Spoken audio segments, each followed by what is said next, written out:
A few years ago, a friend told me about some friends of his who produced a new limited edition Bible.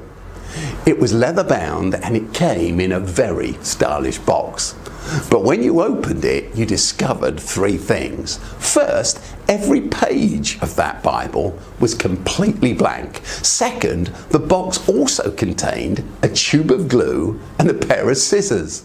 Last, in the bottom of the box lay a sheet of instructions which read, "Use your new scissors to cut all your favourite verses out of your existing Bible and then use the supplied glue to paste them into this blank Bible.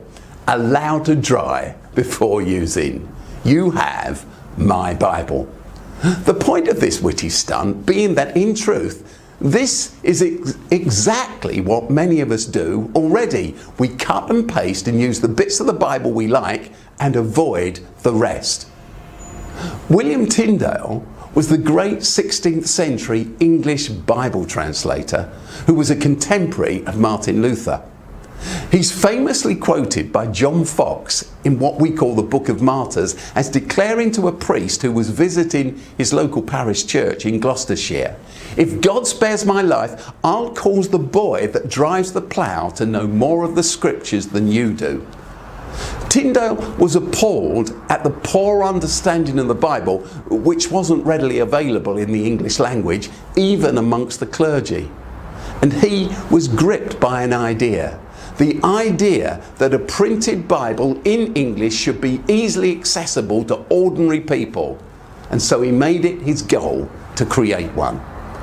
To do this, he had to move to the continent, to Europe, to avoid detection.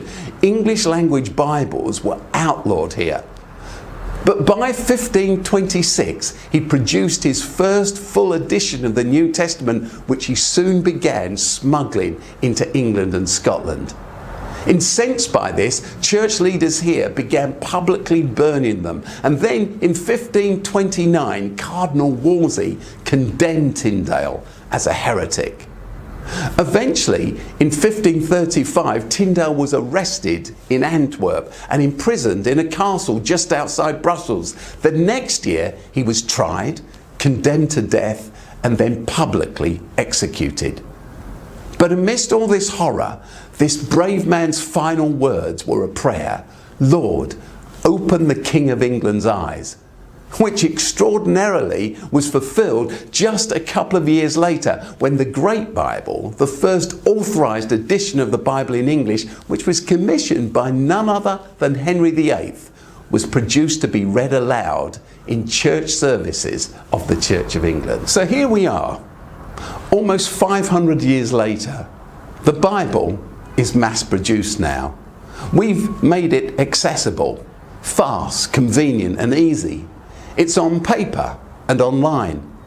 But in spite of this, perhaps the challenge remains stubbornly almost exactly the same. The scriptures have long been in the hands of the people, but how many of us have the tools to know them, the resources to really understand and make sense of them? Many inside as well as beyond the church, although they respect the Bible, are profoundly confused by it. Countless others have no time for it at all, having rejected it long ago as barbaric and irrelevant to their quest for meaning and for purpose in life. To illustrate this, what do you make of this short story from the Old Testament book of Numbers, contained in chapter 15? It reads like this. While the Israelites were in the wilderness, a man was found gathering wood on the Sabbath day. Those who found him brought him to Moses and Aaron and the whole assembly, and they kept him in custody because it was not clear what should be done to him. Then the Lord said to Moses, "The man must die. The whole assembly must stone him outside the camp." So the assembly took him outside the camp and stoned him to death as the Lord commanded Moses. Some questions that arise out of all of this. If the claim that God is love holds any water, then why does the Bible contain so much material that on the face of it depicts him as fierce, wrathful, violent, vengeful, and murderous?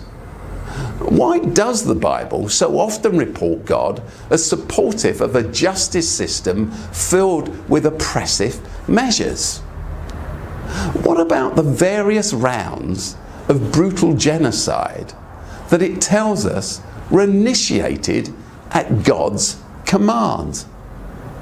And what about the fact that a straightforward reading of parts of the New Testament have been used for the promotion of slavery, the repression of women, the persecution of people of other faiths, and even the rejection of those from other parts of the church? Do we cut and paste and use bits of the Bible we like whilst avoiding the rest? How do we develop the tools and resources to know, to really understand and make sense of the whole Bible? We'll begin looking at all of this next week.